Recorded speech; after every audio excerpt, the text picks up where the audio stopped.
Salut tout le monde, on est de retour dans le mix. Un autre ami biaisé que je vais dire. Cette équipe-là en série, il n'y avait aucune chance. Je trouve que Jacky est beaucoup plus efficace que l'autre, là, j'ai oublié son nom. Salut tout le monde, on est de retour dans le mix avec Alexandre Lavel-Godbout. Je suis Eliane Gas et je m'ennuie parce que déjà on n'est plus en présentiel. On est back. Ça fait bizarre quand même de ne pas être ensemble. C'est Ça toujours bizarre. m'attriste. Ça m'attriste. Plus profond de mon cœur également. Je suis quand même touché. Hey, qu'est-ce qu'on a retenu de cette dernière semaine? En fait, de ces 2 dernières semaines, vu qu'on a skippé un épisode. On a skippé un épisode la semaine passée. Le monde n'a pas pu nous entendre. Puis honnêtement, je suis quand même triste pour eux. Parce que moi, je m'entends quand même à chaque jour, mais tu sais, pour les autres, ça doit être triste quand même de pas m'entendre. Ouais, non, je comprends. Non, c'est vrai. Mais surtout pour moi. Ben, sauf pour ceux qui nous suivent sur les réseaux sociaux. Et voilà. Qui à Parce que tous les quand jours, même, on met du contenu. on a du contenu à tous les jours. On a des vidéos, pas à tous les jours, mais on essaie de notre mieux. Interactif. On a du contenu interactif. Hey, allez nous suivre sur Instagram, il est juste là. Juste là. Pointe-le, toi aussi. Non, toi, faut que tu pointes vers l'Instagram. Non, là, tu pointes Spotify. Là. Ok. Ouais. Ouais, exact. On est juste là sur Instagram, sur TikTok, on a nos petites vidéos. C'est le fun. Puis on découvre un nouvel aspect de tout cet univers. Absolument. Donc, continuez à supporter. D'ailleurs, abonnez-vous sur la chaîne YouTube, que ce soit sur la chaîne YouTube, que ce soit sur Apple Podcast, sur Spotify. Tout le soutien nous supporte. Puis peut-être qu'à un moment donné, on va faire un show Centre Bell, hein, qui sait? Un show? On va faire un épisode live au Centre Bell. Mais mon rêve. Je pense qu'on pourrait faire l'hymne national avant une game. Après, peut-être que la barre de mes attentes devrait être un petit peu plus basse. Là. Non, c'est vrai. C'est peut-être un peu enthousiaste. Mais bon. Ok, mais t'as-tu une idée pour commencer cet épisode où tu veux que je rentre dedans? Ben, tu peux initier. Je vais rentrer dedans. Le J'imagine retour que de Kirby Doc chez les Canadiens de Montréal. Qu'est-ce qu'on en pense? Sachant que au moment où on tourne cet épisode-là, on a uniquement une partie de Kirby Doc à notre actif. Sur la première ligne avec Nick Suzuki et Cole Caulfield. Est-ce que toi t'aurais gardé cette première ligne-là? Est-ce que t'aurais remis Slav sa première ligne, t'aurais descendu Doc avec les gars, même si bon, cette ligne-là elle fonctionne très bien. Quel est ton avis, ton ressenti? Moi, j'adore Martin Saint-Louis. J'ai souvent été en désaccord avec certaines de ses décisions au niveau de la gestion des lignes. Mais au final, bon, ça s'est bien placé. Mais ça, par exemple, pour moi, c'était ça qu'il fallait faire. C'était la bonne décision à prendre, surtout avec Texier, qui est plus là. Limite, Texier est là, il y a une bonne chimie avec les gars. T'es comme, ah, ok, un peu étrange de bouger ça. Mais pour un gars comme Kirby, qui, on le sait, a le talent d'un joueur de top 6, n'a juste pas la constance et n'a pas la santé, en fait, tout simplement. N'a pas cet aspect-là, tu sais, un petit peu solide dans son corps. N'a pas la santé. Non, mais la santé est malheureusement pas là. Fait que, comme, j'étais d'accord avec cette décision-là parce que tu veux relancer un gars, puis je pense que la meilleure façon de le relancer, c'est de le mettre directement avec probablement les deux meilleurs attaquants de l'équipe en ce moment. Puis comme, tu le fais jouer beaucoup. Tu sais, s'il avait fait jouer avec Henderson, Gallagher, c'est une troisième ligne, je veux dire, le gars, il va pas retrouver ses repères offensifs. Kirby Doc n'est pas dans cette équipe-là pour être un joueur de profondeur. En même temps, dans le scénario que tu parles, ça veut dire que tu remets Dano sur le premier trio, pis ça, je suis pas sûr, là, mais... Ouais, c'est vrai. Non, mais, non. Peut-être pas, là, mais... Mais ça, ce que je veux dire, c'est juste... Kirby, pour moi, là, tu veux le relancer parce qu'il lui reste plus beaucoup de chance, on va se le dire. Là, je pense pour plusieurs personnes, il y en a plus. C'est terminé, Kirby, tu sais. Mais pour ceux qui ont encore un peu d'espoir, Kirby, c'est pas un joueur de profondeur. C'est pas ça son rôle. À moins qu'il en devienne un. De toute façon, je sais pas s'il va vraiment avoir le choix avec le nombre de bons prospects qui arrivent. Mais il va falloir qu'il nous prouve qu'il est capable de jouer encore une game offensive constante, comme on l'a jamais vu faire, justement. Mais moi, j'ai aimé quand même la game qu'on a vue avec Kirby Doc. Je trouve qu'il avait l'air à l'aise. Ouais, c'est ça, exact. Il avait pas l'air trop amoché. Tu sais, tu t'attendais. Il a pas été le meilleur joueur sur la patinoire, là, mais comme.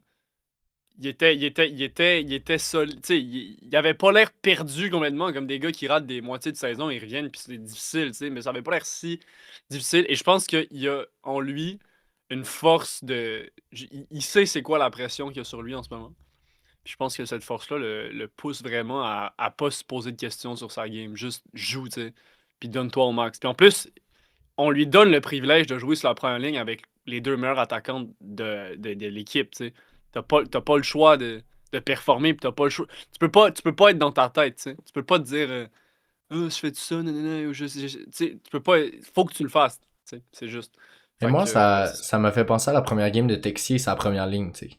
Tu sais, il a pas produit tant que ça, il a pas scoré, il a pas eu de passe, mais tu sais, tu comprends pourquoi il est sur cette ligne-là, puis tu vois qu'il peut valoir la peine de faire des essais dans ce sens-là. D'ailleurs, on enregistre jeudi, donc ce soir, il y a une autre partie des Canadiens.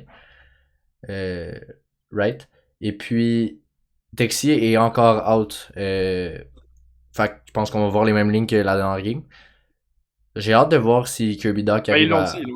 à. Ouais, ouais, non, c'est ça, mais j'ai hâte de voir si Kirby Doc se fait une place dans l'équipe. Mais oui, mais c'est ça aussi la différence. C'est que Texier, autant je trouve ça super ce qui lui arrive, c'est pas un talent de première ligne dans la Ligue nationale de hockey.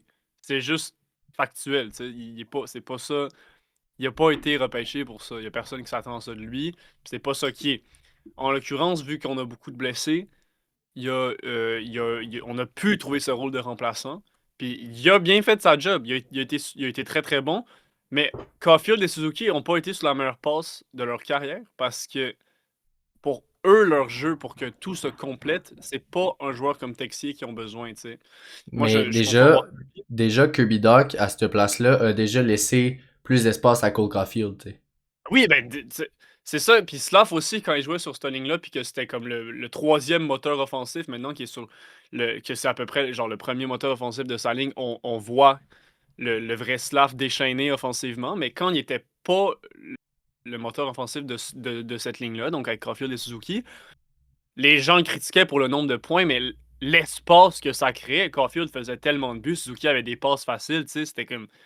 T'as besoin d'un gars de même dans une première ligne, t'as besoin de ton gros bonhomme. Puis pour moi, Kirby, s'il est capable de retrouver une game, pas nécessairement avec du skill puis de la dentelle, tu sais, comme on dit, mais juste avec un jeu physique, juste un jeu physique, tu sais, puis créer de l'espace, protéger des rondelles, c'est comme ça qu'il va pouvoir garder sa première place, en tout cas à court ou moyen terme. Je pense pas qu'à long terme, ce sera lui qui va jouer avec Caulfield Suzuki, à moins qu'il nous prouve le contraire. Regarde, on sait jamais. Tu m'as parlé de blessés. Il y a plusieurs rumeurs d'échanges ces temps-ci autour de la Ligue et autour des Canadiens en général. Sachant qu'il y a déjà 4-5 gars qui sont pas dans le line-up en ce moment qui peuvent rentrer à n'importe quel moment. Comment tu sens ce genre d'annonce-là qu'on cherche peut-être un trade tandis que t'as des gars en ce moment dans le line-up que tu pensais pas qu'elle allait être là au début de la saison mais que maintenant t'as pas envie de te débarrasser? Est-ce que c'est un gars comme Liney qui s'en va? Est-ce que tu essaies de faire un deal avec peut-être Kirby Doc, avec peut-être un Alex Newhook, tu sais, si ça peut se vendre encore? Moi, Parce que tu peux pas continuer à faire les échanges comme le Canadien faisait avant, puis juste échanger un prospect puis un pick, tu sais. Là, t'as trop de gars. T'as trop de gars de la LNH. Puis tu peux avoir de la valeur, tu peux avoir de la valeur en retour, tu sais. Moi, j'ai vu, juste aujourd'hui, j'ai vu comme rumeur, évidemment, c'est des rumeurs, c'est peut-être pas vrai, on sait pas, c'est des bruits de couloir, que les Canadiens cherchaient en ce moment à échanger Patrick Laine.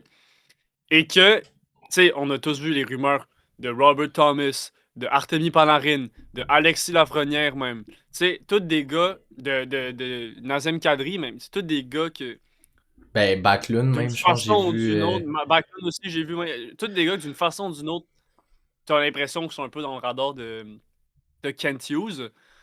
Puis, tu sais, tu vas chercher un gars comme Panarin, ok? Moi, je pense pas que ça. Évidemment, je pense que c'est complètement Panarin, il idiot. s'en va en D'ailleurs, Floride, là. on n'a pas besoin de lui. Ben ouais, non, c'est ça. De toute façon, lui, il va aller à Vegas ou en Floride, peu importe, là. Il va aller. Non, mais tu sais, t'as besoin de. T'as besoin de te débarrasser. T'as besoin de te faire de la place. Puis, il y a des gars qui vont être plus difficiles à échanger que d'autres, mais c'est sûr que dans les prochaines années, en plus avec les nouveaux jeunes qui arrivent, il va avoir des pièces relativement importantes, comme peut-être des Alex Newhook, comme tu as dit, des Kirby, des Patrick Laine, qui vont devoir être échangés. Puis c'est bien, tu peux avoir de la valeur sur une position que t'es moins solide. Si, admettons, on a trop de blessés puis on a besoin d'un défenseur, tu vas échanger un gars comme New Hook. Puis, c'est un exemple, là, je dis pas qu'on va échanger New Hook, là, c'est juste, tu sais, imagine que c'est ça qui arrive. Tu peux aller chercher un joueur sur une position qui est moins solide dans l'équipe. Peut-être que dans 3 ans, on va regarder la défensive du Canadien, on va faire Oh my god, ok, c'est. Il manque de quoi? Tu sais, c'est pas stable. On a des pièces pour que ce soit stable, mais rien n'est fait encore, tu sais. Fait que c'est ça. Mais il y a des gars qui vont être plus difficiles à échanger. Par exemple, Patrick Laine, je peux envoyer. Je sais- Moi, mystère, je sais pas ce qu'ils vont faire avec lui, honnêtement, là, mais. Mais tu sais, moi, honnêtement, j'aimerais ça le revoir Patrick Laine avec le Canadien. Peut-être qu'on peut retrouver un petit spark comme on avait l'année passée quand il est arrivé avec le Canadien. Juste qu'on lui donne au moins 10-15 games, qu'on voit à quoi ça ressemble avant de l'échanger direct parce que juste en Non, tant mais. que fan puis en tant tu sais, qu'analyste dans cette situation-là, je préfère au moins voir Patrick Laine jouer un petit peu avec les Canadiens puis surtout de ce qu'on a vu de son retour de blessure, il a l'air à l'aise, tu sais, il a l'air au moins un peu mieux qu'il était au début de la saison. Ben, moi, ce que je pense, c'est que Patrick Laine, si tu veux l'échanger là, tu vas rien avoir, tu sais. Mais c'est Ça surtout servirait à rien. que ce que les rumeurs en ce moment, c'est qu'on cherche un gars de premier trio. Moi, dans ma tête, c'est quand on est allé chercher Patrick Laine l'année passée, on cherchait un gars de premier trio. Puis Patrick Laine peut être un gars de premier trio. Patrick Laine a le potentiel d'être un gars de premier trio. Avec le Canadien, c'est pas ce qui est. T'sais, on sait pas ce qui s'est passé, puis on sait pas ce qu'il a perdu. Puis même l'année d'avant avec Columbus, c'était plus ce gars-là. C'était plus le second overall pick des Jets. Là. Ah non, puis tu regardes Patrick Laine quand il était jeune, tu sais. Dans la plupart des records, des palmarès de records d'adolescents, il est très très haut placé, tu sais, dans le nombre de buts marqués par un gars avant Mais non, mais l'adolescent, tu sais. il y a extrêmement de potentiel. Non, Là. mais il était incroyable avant et il patinait bien, mais imagine Patrick Laine jouer avec Caulfield et Suzuki en ce moment. Qu'est-ce qu'il va faire? Protéger des rondelles? Non. Être physique? Non. Créer de l'espace? Non. Mais Les gars. si t'as un Patrick Laine qu'on a vu il y a 3 ans, qui est assez rapide par rapport au calibre autour de lui, qui est assez physique par rapport au calibre autour de lui, qui a encore cette shot incroyable là, que ça, au moins, il a pas perdu encore. Est-ce que Mais ça, c'est c'est le viable? Patrick Oui. Laine. C'est un Patrick Laine qui est une superstar, ça. Mais ça, je fais partie des gens qui n'y croient plus. Surtout parce que je veux bien croire qu'on voit des vidéos puis il a l'air en pratique, il a l'air confortable et tout. Mais il nous a quand même dit au début de l'année, je suis au maximum de ma forme physique. Je me sens prêt à avoir la meilleure saison de ma carrière. C'est sûr que je fais 40 buts cette année. Après 5 games, une passe, une blessure. Tu sais, je veux bien croire que Moi, je lui perdrai est pas optimiste. espoir tant que je l'aurais pas vu jouer au moins 20 games. Là. Pour vrai, c'est comme... Tu peux pas give up sur un gars qui a allumé ta saison l'année passée, que c'est peut-être grâce à lui que les Canadiens ont fait les séries l'année passée, puis que là, tout le monde abandonne juste à cause de ses 10 premières games où il a été atroce, là, je vais te le donner. Là, c'est pas le gars qu'on attendait. Il est sorti du powerplay même, tandis que c'est supposé être notre gars du powerplay, tu sais. Puis je pense qu'il y a quand même la valeur à le garder, puis par rapport aux autres équipes, je comprends qu'il n'y ait pas de valeur. Fait que pourquoi pas lui donner cette deuxième chance? T'sais. Pour une équipe en reconstruction comme les Sharks peuvent en bénéficier. euh, Ben, je suis pas sûr parce que les Sharks sont pas en win now. Puis Patrick Laine, en ce moment, c'est pas mal un gars que tu rajoutes, tu te dis, ah, je suis en win now, surtout avec son contrat. Là.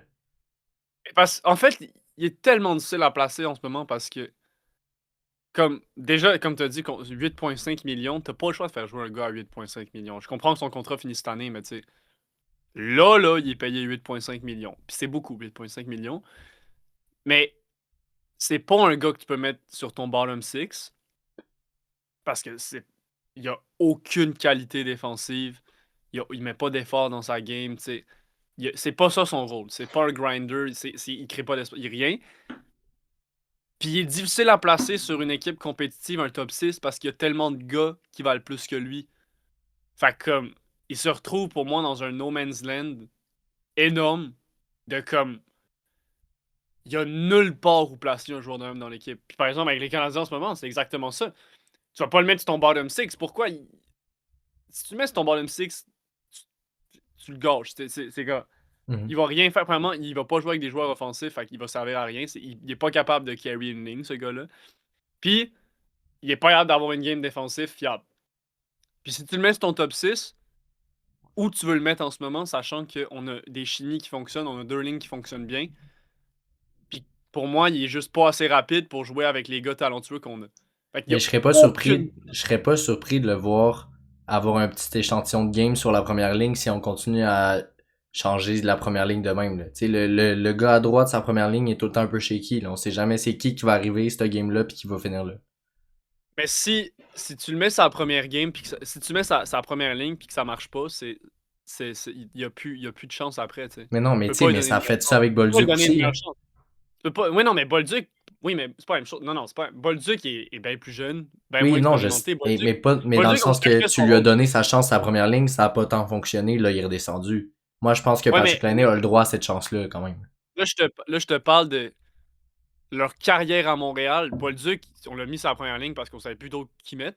Ça a pas marché. Fait qu'ils descendent, mais le gars est encore jeune, tu sais. Pour moi, Bolduc sera pas un attaquant top 6 du tout. Pour plus un excellent joueur de troisième ligne.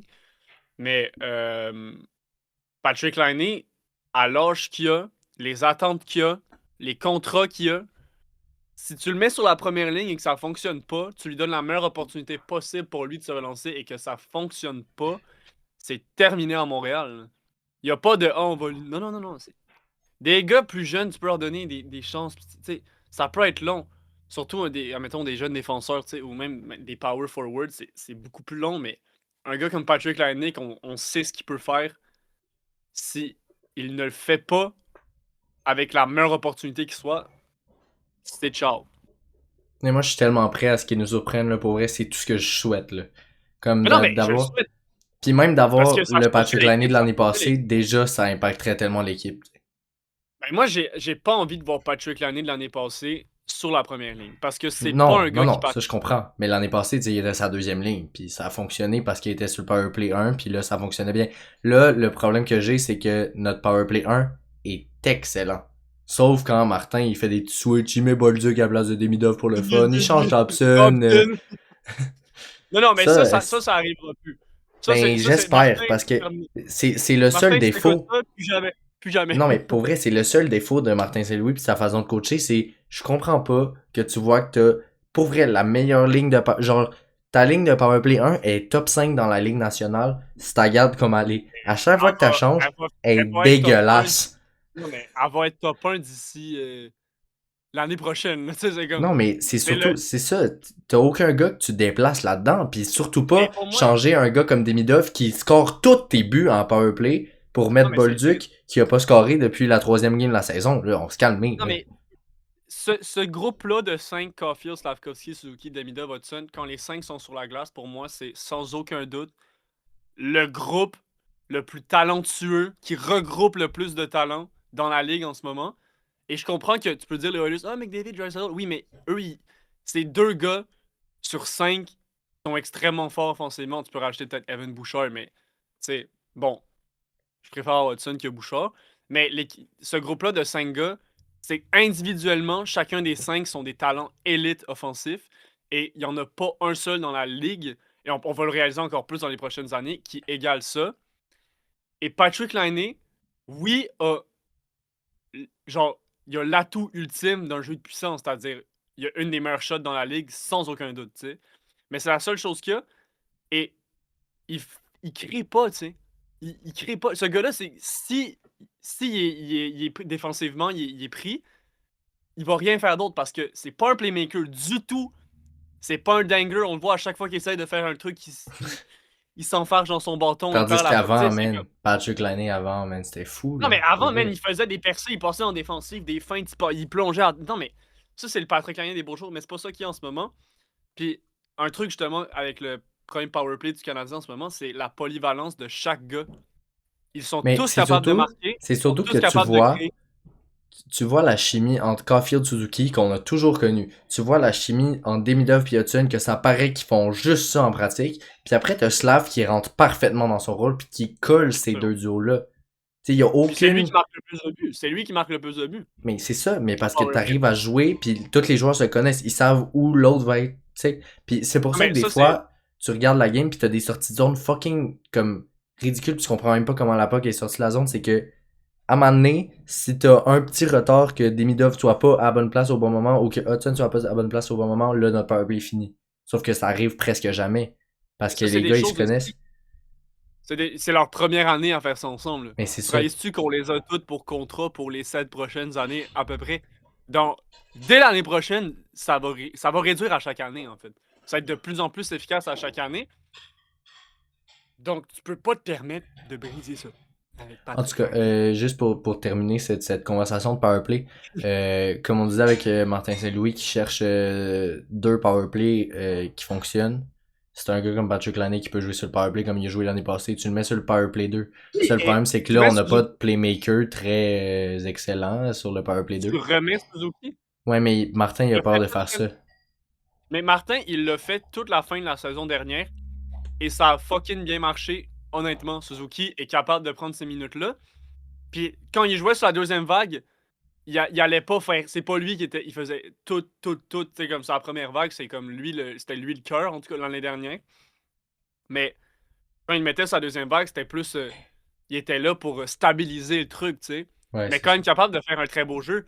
Et c'est pour ça que si tu mets Patrick Laine sur ta deuxième vague d'avantage numérique, tu veux avoir un gars qui est capable de le fider de n'importe où. Et ça, c'est Suzuki, tu sais. Tu vas pas mettre Demidov, il est trop jeune, manque d'expérience. Tu veux le laisser, tu sais. Donne-lui son temps, là. Tu sais, Suzuki, il mérite ces minutes-là. Fait il est capable de faire la job. Pour moi, c'est ça la solution. Puis t'as Noah Dobson aussi, tu sais. Mais c'est ça, c'est que Après, si t'arrives à mettre un playmaker dans cette ligne-là, t'as les one-timers de Patrick Laine et de Noah Dobson à l'opposé. Aucune équipe est capable de défendre ça, là. non, c'est ça. Puis, tu sais, il y a quand même Brandon Gallagher sur notre powerplay en ce moment, là. Il Ouais, faut mais tu comprendre sais, qu'on est. je pense que quand... La deuxième ligne d'avantage numérique est dans les bas-fonds des lignes possibles d'avantage numérique dans la ligue. Il y a Brandon Gallagher dessus. Mais... Qu'est-ce que. Qu'est-ce que. Non, mais genre, qu'est-ce que. En tout cas, Il y a mon pas. commentaire de base sur le fait que les Canadiens cherchent des gros joueurs à mettre sa première ligne, de base, j'allais même pas vers Patrick Laine sur le fait que lui devrait aller en première ligne. C'est plus que comment ça fonctionne en ce moment, puis la perte d'un gars sur le premier trio parce qu'on a descendu Slav, ce qui fonctionne très bien, puis t'as peur que ça soit régressif un peu de te dire ah ouais, le first overall pick est rendu sa deuxième ligne, tu sais, notre deuxième ligne c'est notre meilleure ligne depuis le dernier mois, là. Fait que moi je suis vraiment... Non, pis c'est ça, puis surtout le style de coaching de Martin, c'est que la deuxième puis la première, ils jouent le même nombre de temps, quasiment, là. Absolument. Il y a pas de. C'est juste pour la feuille de. Ou les données qui est comme bon, ça c'est ma première ligne. Tu vas mettre Caulfield Suzuki sur ta première ligne parce que c'est tes gars qui sont là depuis plus longtemps. Mais au final, ils jouent pas mal le même nombre de temps. Ah Si oui, on oui, non, enlève pis les. tu sais, il y a des games où il y a des games où c'est Kapanen qui joue le plus de minutes dans le game, là, Absolument. puis dans les Absolument. Parce qu'il attaquants, y a je le veux dire. désavantage numérique, tu sais. Mais Non, non, c'est ça. Ouais.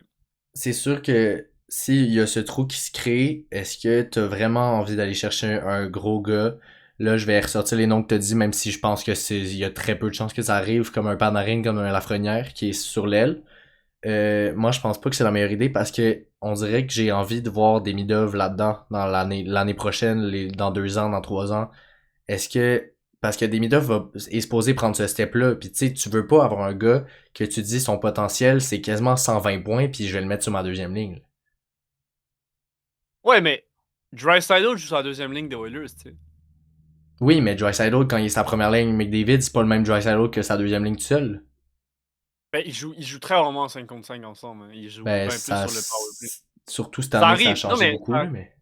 oh oui, non, c'est clair, là, mais tu sais, il y a 2 ans, admettons, ou même l'année dernière, ça a vraiment été. T'as la ligne avec David, t'as la ligne à Draisaitl, parce que c'est deux gars qui sont capables de générer l'offensive. À eux tout seuls, peu importe tu mets qui avec eux, ils vont. Tu sais, fait, préfères-tu avoir une ligne qui en génère ou deux lignes qui en génèrent à un niveau élite? Tu sais, c'est comme. Mais moi, c'est Faut faire juste, cette décision. c'est... Moi, c'est plus dans ma tête de se dire comme... imagine une ligne de Suzuki, Demidov, Caulfield, genre, c'est fou, là. C'est Mais quasiment un fantasme. après, il faut faire un bet de. C'est pour moi la seule raison de mettre Demidov sur la ligne 1. Parce que Stavkovski, je veux pas qu'il soit tout seul sur une ligne, tu sais. Non, Je veux. mais tu sais, c'est que Mais après, t'as des gars en rumeur comme Michael Edge, comme Zarovski qui remontent, t'as un ben, c'est Newhook ça que qui a j'allais vraiment dire. bien montré, t'as un Kirby Mais Dach je qui pense a pas que. peut-être ce potentiel-là, t'as un Patrick Laine qui a peut-être ce potentiel. On a tellement de joueurs chez le Canadien qui ont un potentiel de step-up, on a tellement de jeunes joueurs, on a tellement de prospects que même si demain tu me dis que t'as 4 joueurs qui étaient très bons puis qui étaient sûrs d'être dans le line-up dans l'équipe qui sont tous échangés pour un gars, c'est quasiment plus logique. Mais Absolument. Non, non, bon. c'est vrai, mais tu sais, moi, personnellement, je suis très fanatique de Hage et Zarovski. Fait que pour moi, la seule raison de mettre Demidov sur la ligne 1 dans le futur, c'est si Hage et Zarovski deviennent excellents. Mais moi, c'est surtout, je Puis, pense que Kapanen pourrait quasiment être un bon winger, là. non, ben, oui, Parce qu'il joue quand mais même comme un winger quand il est avec des mid-off, là.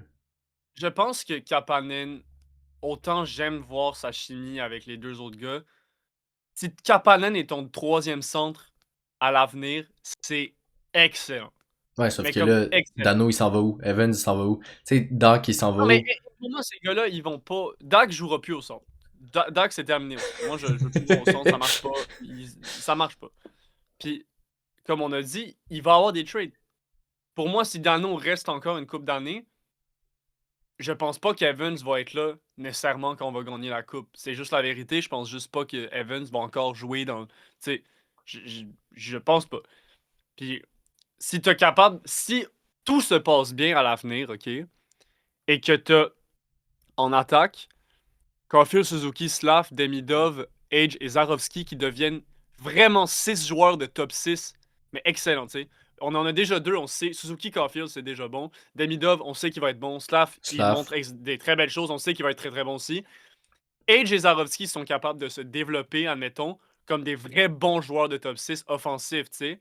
Et que tu mets, admettons, peu importe comment c'est quoi ta configuration, si tu mets Demidov sur la première ligne et tu mets Slav avec Zarovski et Age, ce serait une excellente ligne, soit dit en passant. Et que c'est ça ton top 6 et ça bouge pas, tu sais. C'est sûr que ça bouge pas. C'est ça, mon point, c'est ça. Si Zarovski et Age deviennent bons, c'est sûr le top 6 est Mais là, tu sais. mon Mais, problème, c'est que ça fait comme une situation comme avec Emil Heinemann la saison passée. Moi, Kapanen, il me fait penser à un gars comme Heinemann, que en ce moment, Heinemann peut jouer sa première ligne avec les Highlanders, sauf que il était à sa quatrième avec nous, puis que en ce moment, Kapanen, il a trouvé son rôle, puis il est rendu sa deuxième ligne, puis il a fucking de temps de jeu. Il peut jouer des 21 minutes par game, là. Puis que là, d'un coup, si on a un Hage qui arrive à la fin de la saison, que Kapanen se retrouve sur le quatrième trio, moi, je suis contre ça, là, puis j'ai pas envie de voir ce genre d'affaires-là. non, je pense que si Hage arrive à la fin de la saison, en tout cas cette année, c'est ça je te dis. Il n'y a rien qui est sûr parce que on sait pas comment le développement va se passer. T'sais, Zarovski a beau briser des records en Russie, peut-être que ça va. Mais zéro marché dans la NHL. Neil Yakupov, ça arrive des choses de même. C'est juste que si je pense que si Hage rejoint l'équipe d'ici la fin de la saison, il va jouer sur la troisième ligne. Il jouera pas tout de suite. Ou avec Caulfield et Suzuki. Who knows? Ou peut-être que tu montes Demidov et tu le mets sur la deuxième ligne. On sait pas parce que, en tout cas, c'est tout. On sait pas, tu sais. C'est toutes des pensées, des idées. Mais à long terme, mon point, c'est que si Hage et Zarovski se développent comme on s'attend qu'ils vont se développer, c'est-à-dire des gars de quoi, 50-60 points, tu sais. Puis on peut avoir des surprises. On peut toujours avoir des surprises. Peut-être qu'il y en a un de ces deux-là qui va devenir un joueur, mais élite de première ligne. Tu sais. On sait pas. Mais s'ils se développent comme on s'attend qu'ils vont être, tu peux pas les mettre plus bas que ton deuxième trio. Puis je comprends que Kapanen joue extrêmement bien en ce moment, mais c'est lui qui va devoir descendre parce que c'est bien moins un joueur de top 6 que ces gars-là.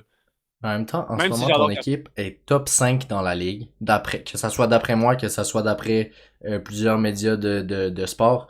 Les Canadiens, en ce moment, pour vrai, sont au moins top 5 dans la ligue, puis avec une première ligne qui bouge sans arrêt. Mais ce qui garde cette équipe-là en place, c'est nos 4 premiers défenseurs, puis notre deuxième ligne, tu sais. Fait absolument. que, fait que Kapanen, t'as pas envie de le descendre avec tout ce qu'il crée, là. Je comprends que les En ce 3 moment, dernières non. games, il a pas montré grand-chose, mais Kapanen cette saison, puis la chimie qu'il y a avec les gars là, il y a aucune raison que tu lui dises « Hey, excuse-moi, tu vas redescendre. » Surtout si c'est un gars comme Michael H qui arrive à 21 ans, qui rentre dans ton Non. line-up de même, qui a pas rapport, tu sais, qui arrive pour tes 10 dernières games. C'est pas un demi-dove, là. Michael H, c'est pas un Non. demi-dove qui peut faire comme l'année passée puis qui arrive dans les Il y a playoffs, là. personne qui est demi. Il y a personne qui est demi. Non, mais on est d'accord. C'est ça que j'ai dit. Pour moi, cette ligne-là bouge pas du reste de l'année. À moins d'une catastrophe, à moins d'une blessure ou d'une catastrophe, tu sais. Cette ligne-là, elle reste de même. En marche, t'en touches Non, plus et mais tout, tu sais. dans le sens, la seule raison, moi, c'est que soit Doc prouve qu'il mérite d'être dans le top 6, mais qu'il marche pas sa première ligne, fait que tu remontes Slav puis tu le mets sa deuxième ligne. Soit t'as la même situation avec New Hook, soit t'as la même situation avec Liney. Mais si c'est un gars comme Michael H qui arrive pour 10 games, tu vas pas le mettre sur le deuxième trio puis redescendre Kapanen. Il y a aucune raison de faire D'après ça. moi, non, je pense pas, mais d'après moi, si Michael H, parce qu'on sait pas, peut-être Michael H ne va pas jouer à la fin de la saison. Moi, je pense que oui, parce qu'il a montré des très belles choses cette année en général, tu sais. Puis, mais je pense que si Michael H vient à la fin de la saison, connaissant son potentiel offensif, il va probablement jouer. Il va probablement commencer sur la troisième ligne. Comme Demidov a fait. Demidov, l'année dernière, quand il est arrivé, deuxième ou troisième ligne. Ben là, peu Euh, importe, il jouait avec Armia et Nooks, qui est en soi une troisième ligne, OK? Même si c'est la deuxième du Canadien, tu sais, fait. Si Michael Age arrive, puis pour 10 games, admettons, 10 games, c'est quand même beaucoup, et que il montre des belles choses sur la troisième ligne, moi, je suis zéro contre l'essayer. Comme tu as dit, là, en ce moment, on essaye. Là. On n'est pas encore en mode on veut gagner la coupe. On essaye des choses. L'essayer sur la première ligne avec Caulfield et Suzuki. Je vois aucun désavantage à le faire. C'est le gars. Si Michael Ridge arrive dans l'équipe, il est déjà, pour moi, bien plus solide offensivement que n'importe qui d'autre que tu vas mettre avec Caulfield et Suzuki, qui est comme un joueur de bottom six, comme mais ou Bolduc, peut-être que, tu technique. sais, peut-être que Michael H va avoir une chimie avec Slav qu'on n'attendait pas, puis là, t'as la chance de monter des mid-ov, là. Peut-être. On sait pas. Puis Ce moi, c'est serait. surtout Michael H, c'est peut-être pas tant un joueur de centre, là. Je sais que c'est ça qu'il a joué Ouais. toute sa vie, mais son face-off, excuse-moi d'en douter, là. Non, non, je sais. Ben, ça. J'ai pas de phrases qui sortent de ma bouche, mais. En tout cas, au mondial, dans la NCAA, c'est pas si pire que ça, c'est stats, honnêtement, en face-off, en tout cas. Mais au championnat mondial junior, c'était pas fameux, en tout cas. Fait que c'est quelque chose qui a besoin de travailler, surtout dans la NHL, oublie ça. Là. Mais après, tu regardes des gars comme Connor Bedard qui. Comme. Je pense que Connor Bedard, à sa première game, justement, il jouait contre Crosby, il n'a pas gagné un face-off de toute la game. Pas un seul. Tu sais, il a été 0 en 14. Puis Mais là, il il y s'est a personne qui adapté. reproche. Mais non, il y a personne qui reproche Bedard en ce moment d'être nul en face-off, tu sais. C'est des trucs c'est la technique qui se coach, tu sais. Alors que le talent offensif ou whatever, des choses même, ça s'apprend pas, tu sais. Ouais, mais peut-être que, tu Mais sais, Michael H, c'est un left-winger, puis personne le sait, là, puis même lui, il sait pas, là. peut-être que c'est lui le futur gars qui va jouer avec Caulfield et Suzuki. Peut-être que Zarovski jouera jamais avec les Canadiens. Puis que Kapanen, ça va être lui le deuxième centre, tu sais. C'est. Tout est possible. Et tout est plaisant à imaginer parce qu'il n'y a aucun scénario qui est négatif. Mais c'est ça, c'est qu'ils ont tellement de talent que, comme, honnêtement, tu sais, je vais vraiment dire n'importe quoi, là, mais dans le sens, tu pourrais échanger Nick Suzuki, puis cette équipe-là est encore top 15, là. Ce qu'on n'aurait jamais pu dire dans les 20 dernières années, là. Tu peux pas Est-ce qu'elle est échanger. Oui, honnêtement, oui. Ben, ou l'année prochaine, mettons. T'échanges Nick Suzuki, je pense que cette équipe-là est encore top 15. Parce que Suzuki est probablement le joueur le plus important de l'équipe, tu sais. Ben, je Autant parce que pense. c'est pour sa stabilité, puis c'est aussi le capitaine. Moi, je pense que si Suzuki joue Non, plus, non, mais même. je dis pas qu'il s'en va, là. Mais dans le sens, je pense que Non, non, si Nick Suzuki, Suzuki va pas s'en aller, là. si la Mais saison prochaine, Suzuki est out for the season, je pense que les Canadiens ont quand même une chance d'être une bonne équipe, là. l'année prochaine, oui. Je pense pas cette année. Non, non, cette année, non. Mais l'année prochaine, si t'as des gars comme Michael H qui reviennent, si tu sais, t'as tellement de potentiel, si t'as pas un Doc qui Demidov, se blesse. Demidov, man. Mais Demidov c'est et ça. Hudson, ces deux gars-là, là, ils vont devenir. Je veux dire, t'auras besoin de juste ça pour une équipe. Tu sais, c'est des joueurs de franchise, les deux. On le Mais voit non, mais déjà, on le voit déjà. je suis désolé pour Suzuki, là, mais l'année prochaine, il y a même pas de débat sur le fait que les Hudson n'est pas un meilleur joueur que lui, là. Non, mais surtout, moi, c'est ça, on en parle, puis on voit la même chose avec, on a vu en tout cas avec Kobe Bryant au basketball, donc on change complètement de sport. Mais le fait de Hudson commence 35 minutes avant tout le monde, sa pratique. Il finit 30 minutes après tout le monde, sa pratique. Ça, c'est 1 heure par jour, à tous les jours. Ça Mais fait moi, ce que qui m'a fait ça te donne fucking rire, c'est que 365 heures de plus par année. Est-ce que tu réalises à quel point la croissance, admettons, avec Hudson et un joueur de calibre normal, ça fait ça de même? Même chose pour Demidov. Demidov fait sauf la dans même la chose. C'est des taille. gars qui. Non, pas dans la taille, mais au niveau de. Tu sais, à quel point il devient efficace. Demidov, c'est la même chose. C'est des gars qui passent. Leur vie, c'est ça. Ils ont rien d'autre à faire que ça. Puis, autant j'aime Caulfield, Suzuki, tout ça, Slap, qui sont excellents. Eux, ils ont pas cette mentalité-là. Parce que t'as jamais vu Caulfield arriver 1 heure d'avance à la pratique puis patiner avant tout le monde. C'est pas Moi, ce qui arrivé. m'a fait rire, c'est C'est- qu'il y a à peu près 2 semaines, j'ai vu un post des Canadiens. Tu sais, ils font des posts là, quand les joueurs ils rentrent dans l'aréna, là, leur outfit of the day, whatever. Ouais. Puis là, c'était une photo. J'étais comme, what the fuck? C'est juste Lane Hudson. Puis il était 9h du matin. La game était à 7h30. Non, mais c'est fou. Puis tu sais, à un moment donné, ils lui ont interdit parce que c'était une journée d'entraînement optionnel. Puis j'ai un son de piano soudainement. En tout cas, c'était un entraînement optionnel. Puis ils l'ont interdit de jouer parce qu'il jouait trop puis il avait peur qu'il s'épuise ou whatever. Fait qu'il a pris ses patins puis il est allé jouer ailleurs. Genre, c'est c'est fou. Puis on les a vus aussi avec Demidov jouer genre dans Montréal, dans des passements extérieurs en public, tu sais. C'est cool. Un gars qui aime le Ça, sport. c'est de la passion. Éloignons-nous des Canadiens. Oui. Si ça te fait pas trop peur. Non, non, c'est correct. Non, non. Ce soir, contre Buffalo, vous allez voir le résultat. 6-2 Buffalo. Aucun Le gars, il fait, espoir. le gars, il fait bien de l'équipe pendant 40 minutes, puis après, il fait comme 6. Non, non. Alex, je veux bien que tu Réagi... fasses des pronostics pour la game, comme ça, on va le voir après si on aura raison. On va avoir Des des pronostics de la clips game de Buffalo contre Montréal? de aujourd'hui. Toi, c'est 6-2 Buffalo? Non, non, non, non, c'était une blague. Je pense que ça va finir. C'est Montembeault qui goal. Oui. Moi, je pense, et c'est très rare que je dis ça, surtout parce que Buffalo nous a battu une semaine. Je pense 4-2 Montréal. 3-0. Pour qui? Pour les Canadiens. Montembeault, il est dans le net, il n'y a pas Ok. une puck qui rentre. Non, mais j'aime ça. J'aime cette attitude. J'aime cette attitude. Montembeault. Euh, allons voir les power rankings de Sportsnet. D'ailleurs, je sais pas si ce que je fais c'est légal, mais si c'est illégal, ben dites-le pas. C'est légal, c'est légal, c'est légal. Euh, fait que Power numéro 1. ranking. Ok, c'est juste le power ranking des équipes, là. Oui, tu le vois dessus. Oui, je le vois, je le vois. Fait que là, on Attends, a. mais c'est même pas ça. De quoi c'est même pas ça? Pourquoi ça parle d'assist, là? Non, c'est ça, je te dis, tu m'as pas laissé finir ma phrase. Ok, ok, putain, ok, excuse. On a le power ranking ainsi que leur leader en assist cette saison. Ok, c'est pas le power ranking des meilleurs Non, non, c'est le power playmakers de ranking la des ligue. meilleures équipes. Ok, ok, mais Sauf ça que parle de leur. ils ont ajouté un petit détail, Sportsnet, on leur en veut pas, ils ont D'accord, ajouté le, parce le que j'ai leader vu. en assist dans leur équipe. Parce que je regardais tout le monde en haut de Lane Hudson et j'étais pas d'accord. Mais bon, c'est un détail. Allez.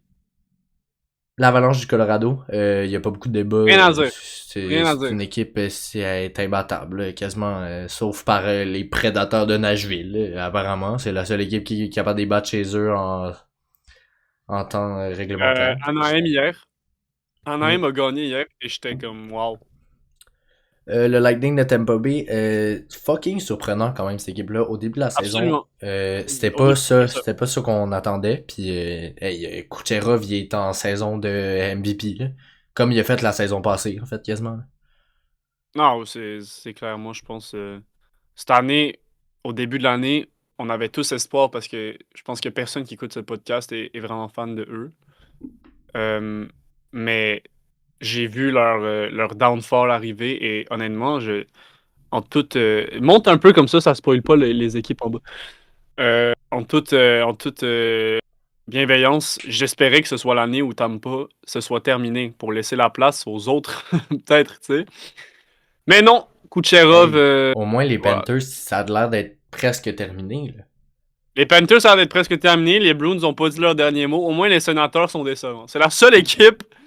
Puis les Maple Leafs sont en train de... En tout cas, on va voir plus tard, mais Tampa, écoute, 100% la deuxième meilleure équipe de la Ligue cette année. Ils sont très, très surprenants. Kucherov a une saison incroyable. Mais ça dit, depuis la saison 2023, il y a personne qui a plus d'assists que Kucherov. Puis il y en a 233. C'est beaucoup d'assists En très 2 peu de temps. saisons et demie. Ah non, c'est beaucoup d'assists en très peu de temps. Les Hurricanes de la Caroline, ça me semble être assez logique. Et moi, ce qui m'impressionne le plus à propos de cette équipe-là, moi, c'est Brandon Bossy, man. D'où est-ce que tu sors? Non, mais aussi, je sais pas contre Brandon Bossy, mais je pense que pour moi, les Hurricanes sont la meilleure formation défensive de la Ligue. Et ça paraît à chaque fois qu'une équipe joue contre eux. C'est pas le fun à regarder, tu sais. C'est insupportable. Surtout... Et je dis ça, les Canadiens ont fait 7 buts contre eux, mais tu sais, en général, jouer contre les Hurricanes, attends-toi pas à faire beaucoup de buts. Ils sont extrêmement forts défensivement. Mais c'est que leur style de jeu est tellement horrible. Ah non, il est terrible à jouer contre. Puis ça fonctionne tellement bien. Non, mais c'est ça, ils sont non seulement. Moi, je pense le problème qu'il y avait dans les autres années, c'est. Honnêtement, je les trouvais très très bons défensivement, mais je trouvais qu'il manquait un petit peu quelque chose offensivement. Mais cette année, ils sont excellents offensivement aussi. Tu sais, ils ont tout pour gagner la Coupe Stanley, tu sais. Je pense pas parce que, bon, Colorado. Mais ils ont tout pour gagner la Coupe Stanley à 100%. Je viens de checker les stats de Brandon Bossy. 22 games, 18 victoires, 1 défaite en overtime. 3 défaites. C'est impressionnant. 22 games, 3 défaites pour un gars qui était... Je savais pas c'était qui il y a 2 mois. Dans aucune équipe, c'est ça. Les Red Wings de Détroit. Moi, je pense qu'on est haut sur ce genre d'équipe-là. Moi aussi, je pense que c'est un petit peu haut pour les Red Wings, sans manquer de respect à leur saison. Le Yzerplan, évidemment, qui finalement, bon, marche. Mais Lucas Raymond a une bonne saison. Je pourrais pas dire qu'il y a une saison incroyable. Non, Raymond est correct. Il est assez standard, mais il y a une bonne saison pour lui. Moi, je pense que probablement que les fans de Détroit s'attendaient peut-être à plus de lui, surtout qu'il fait pas beaucoup de buts. Particulièrement, je pense qu'il y a 15 buts cette année. Moritz Seider et... Ben, c'est la superstar, c'est lui le franchise player, puis il a tellement rien à envier, c'est tellement un joueur extraordinaire, tu sais. Puis il a manqué aucune game depuis le début de sa carrière. Absolument. Tu peux compter sur lui. Il est fiable, défensivement, un des meilleurs joueurs de toute la ligue. Offensivement, a pris un step dans sa game cette année. Parce qu'on l'a vu dans sa saison recrue, qui était capable de produire offensivement, mais il était pas particulièrement... Après ça, il est pas particulièrement impressionnant offensivement. Je veux dire, correct, mais sans plus. Mais là, cette année, a vraiment pris un step offensivement, assure vraiment une fiabilité. Je trouve quand même que c'est un peu haut, parce que je pense pas que c'est l'équipe la plus... je pense pas que c'est une équipe qui peut se rendre loin en série cette année, honnêtement, les Red Wings. Mais je comprends que d'après le niveau actuel... Oui, ben, on parle juste de la saison régulière. Absolument. Mais honnêtement, j'ai quasiment plus peur des Sabres de Buffalo. En tout cas, c'est proche. En ce moment, oui. Fait que j'espère qu'on va les voir bientôt, honnêtement. Alexandre, il n'y a aucune équipe en ce moment qui me fait plus peur que les Sabres de Buffalo. Ce soir, Ben, je m'attends à 6-2 Buffalo. Ils sont tellement impressionnants. Ben, on y parlera rendu là. Les Canadiens de Montréal, on en a quasiment assez parlé. Hein? Je suis très fier des boys. Mais moi, ce que je trouve fou, c'est qu'on a eu autant de points grâce aux victoires aux défaites en overtime. Mais c'est surtout en shootout, parce qu'overtime, généralement, ça se passe bien. Ouais, c'est ça. C'est que soit on perd, soit il se passe rien, mais bon, moi, je suis fier des boys. Voilà. Les Vegas Golden Knights, hey, Jack Eichel, c'est un joueur tellement bon. Puis je pensais jamais dire ça de ma vie. Ben, Depuis qu'il a été échangé. Des fois, c'est ça que ça prend, hein, on le Oui, sait. Là, mais cette saison, c'est un autre gars, là. saison Cette particulièrement. saison, Mais oui, Jack Eichel, il y a c'est... Marner, il y a Marner, il y a Mark Stone qui a une grosse saison aussi. Tu sais, ça aide, mais non, je suis d'accord. Là, il a probablement la meilleure saison de sa carrière en ce moment. Mais tu sais, t'as pas beaucoup de gars qui sont t'as pas beaucoup de gars qui sont le meilleur joueur dans leur équipe quand il y a Mitch Marner dedans, là. Non, c'est vrai. C'est vrai, c'est Puis vrai, c'est vrai. tout Mais le Mitch monde Marner a s'attendait pas à ce que... Marner a pas la meilleure saison de sa carrière, honnêtement. Ben, Marner est quand même très bon, là. C'est juste qu'il Non, mais attends, il est encore très très bon, mais il a c'est juste pas. qu'il score moins de buts que la saison passée. Mais il est quand même on pace que de 100 points à peu près, là, je pense. Peut-être 90, là. Je pense il est moins haut que ça. On est juste pas habitué de Marner. Moi, je vais aller voir, mais d'après moi, il est pas. Il est quand même proche du point per game exactement. Moi, je pense pas qu'il est si haut que ça. C'est tellement excellent, un gars, point game, là. Tu sais, c'est juste par rapport à Non, ses mais c'est attentes, ça là. que je te C'est dis. ça. Il est excellent, mais pour lui, je pense que beaucoup auraient pu s'attendre à plus. Mais check cette année, en. Salaud de. Cette année, en 48 games, il a 51 points. Ce qui est bon, mais ce qui est pas Mitch Marner Non, mais avec les il a Maple pas Leafs. starté le mieux. C'est plus ces temps-ci qui est meilleur. Fait que peut-être qu'on peut Ben le non, voir attends, prendre au plus de début, points. au début de l'année, Eichel et Mitch Marner ont eu des grosses games. Là. Je pense Sachant que après trois Marner, en ce games, moment, est le deuxième centre des Golden Knights. non, non, c'est ça. Mais tu sais, au début de l'année, après 3 games, je pense que les deux avaient 10 points. Là. C'était comme, OK, allez chier. Là. Mais il a ralenti pendant la saison. Tu sais. Puis il fait pas beaucoup de buts. Il fait vraiment pas beaucoup de buts. Fait que, Non, voilà. c'est ça. Mais en tout cas, c'est ça. Que Jack Eichel soit le meilleur joueur dans cette équipe-là, je pense qu'il y a personne qui aurait pu le prédire ou presque quand on a su que Marner est signé à Vegas. Fait que, On bravo. aurait pu le Puis, prédire, mais pas à ce point-là, je non, pense. c'est ça. Tu t'attends pas à ce genre de résultat. Les Stars Les de Stars! Dallas. Moi, je Ben, pense qu'ils sont honnêtement bas sur le ranking. on peut jamais les count out, honnêtement, là. Non, effectivement, mais je pense qu'ils sont un petit peu bas. Ouais, je pense qu'il devrait être au Je les moins ai au-dessus de Vegas, là. non, non, moi, je les ai au-dessus des trois équipes devant eux. Ouais, je Je comprends. pense que c'est des équipes bien meilleures que ces équipes-là. Parce que, tu sais, ils ont de la jeunesse, ils ont de l'expérience, ils ont une Mais chimie. t'as tes Ils deux ont le- premières lignes incroyables, t'as tes défenseurs très bons, au moins tes trois meilleurs défenseurs sont c'est tous des gars qui sont dans le top 30 de la ligue, là. Ben, peut-être top 50, là, mais ils ont pour moi le meilleur mélange dans la ligue de jeunes joueurs et de vétérans, tu sais. une équipe très bien construite. Très, très bien construit, un Puis quelle style de jeu. surprise, Wyatt Johnston, quand même. Non, Powerplay Merchant.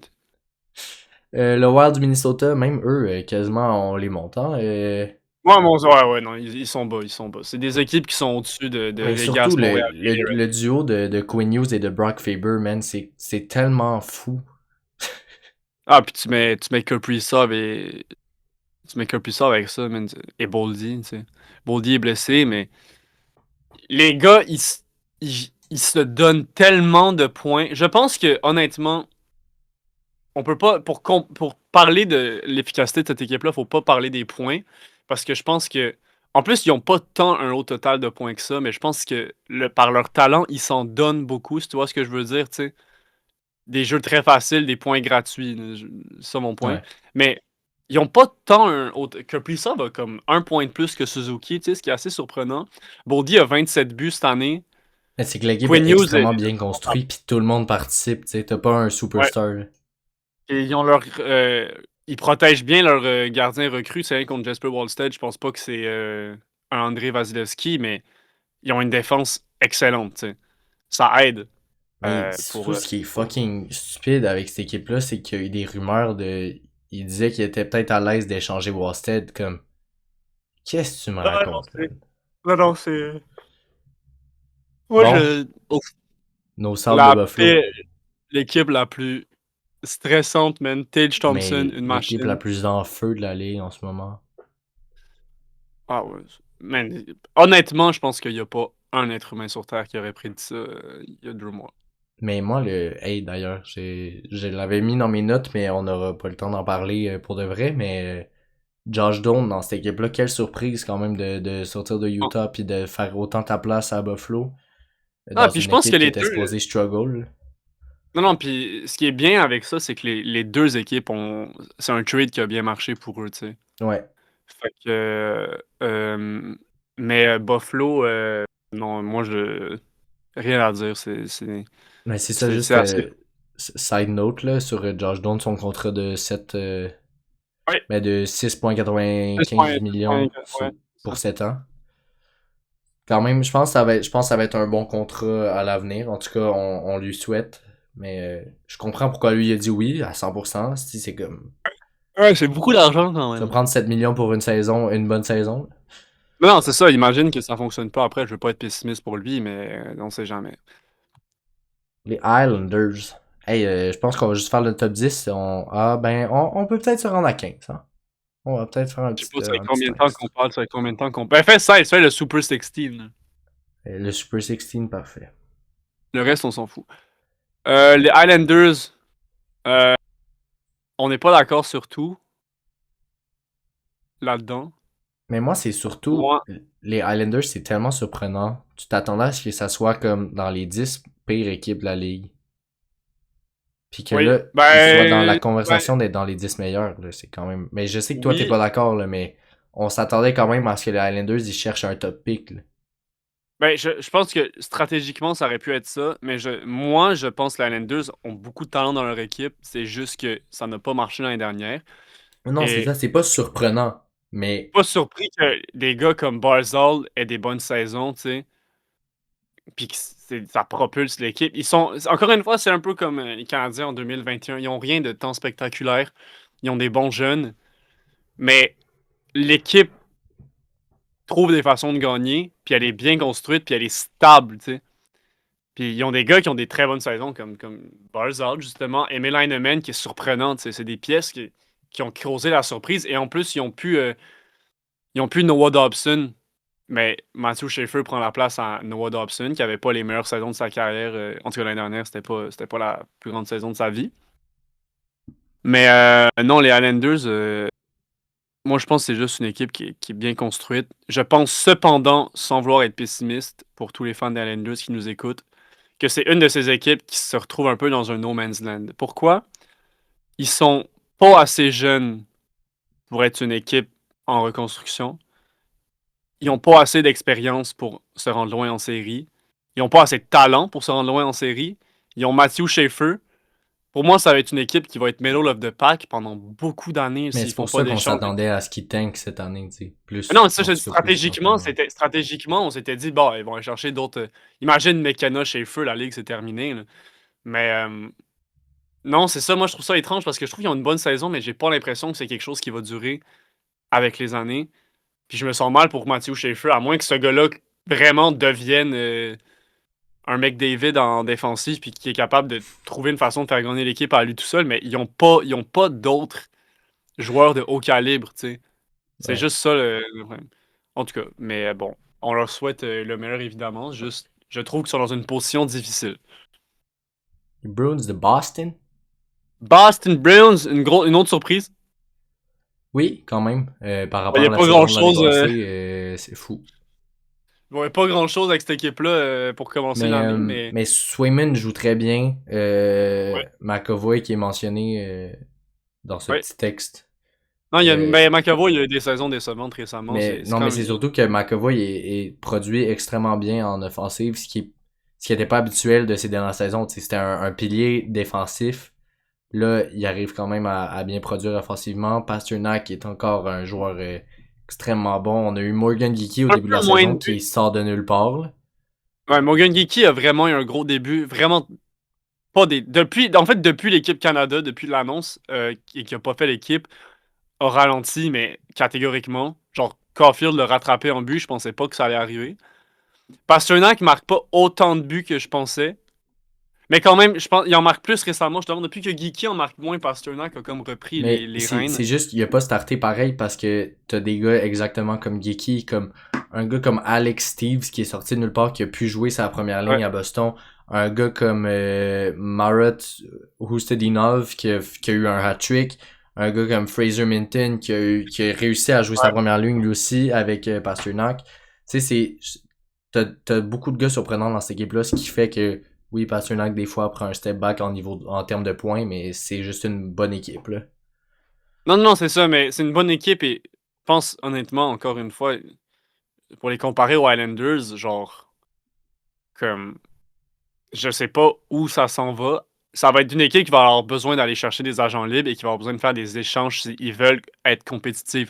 Parce que Pasternak, mine de rien, vieillit. Il est pas vieux, mais il vieillit, tu sais. Puis ils ont pas de jeunes. C'est une équipe qui a aucun prospect pool. OK? Ils ont pas de prospect. C'est ridicule. Là. Fait que si tu veux être compétitif pour encore une coupe de saison, faut que tu ailles signer des gens. Parce que sinon, tu vas rester middle of the pack pendant longtemps. Au moins, ils sont pas trop vieux. Ah non, ils sont pas vieux. Comme les Islanders, c'est pas des vieilles équipes, mais c'est pas non plus des jeunes équipes dynamiques. Puis c'est des équipes qui, si tu essaies d'aller chercher des jeunes, c'est une équipe qui vieillit avec des gars qui vont ralentir pendant. C'est comme une drôle de situation, encore une fois. Mais bon. Je pense que en ce moment, là, on voit le reste du classement. Là. D'ailleurs, les Maple Leafs en prochain, je sais pas ce qu'ils font là, mais moi, c'est surtout, je pense que au-dessus des Islanders de Boston et de Toronto, je verrais quand même les Oilers dont on n'a pas entendu parler encore. Sont plus compétitifs en série. Je pense que pendant la saison, ils sont pas fous non Oui, mais plus. là, ils commencent à trouver une chimie. On a eu deux fois 3-0. On a Connor Ingram qui trouve bien sa game. Ouais. Genre, Mais qui non, mais revient. aussi, je pense que c'est basé, ce classement-là est sorti récemment, là, ton power ranking. C'est sorti aujourd'hui, ouais. Ouais, non, voilà, c'est ça. C'est un truc de récemment aussi, tu sais, ils prennent Oui, c'est conscience de ça. Ils le comprennent que current les form. Maple Leafs, ouais, les Maple Leafs peuvent percer un peu, tu sais. En Mais tout c'est cas, pas la deuxième meilleure équipe de la ligue dans toute la saison, tu sais. non, non, mais en tout cas, j'ai pas beaucoup de choses à dire sur Toronto, là, à part que, ben, enfin, Matthews, on dirait qu'il va faire des buts. Ben, ils se C'est bien, retrouvent. parce qu'il était plus là. J'ai envie de dire tant mieux pour eux parce que ça devait vraiment être plate au début de l'année. Ouais. Bon, les Bon, gars et voilà. de qui je parlais, les Oilers d'Edmonton. Ben, rien à Euh, dire. Là. Ils McDavid, ont... quelle saison. C'est fou, là. On Ben, dirait. McDavid, surprenant, au début de l'année, c'était pas non plus incroyable. Ben, c'était bien, c'était du Mais je pense McDavid. que c'est le meilleur McDavid qu'on voit depuis 2021, là.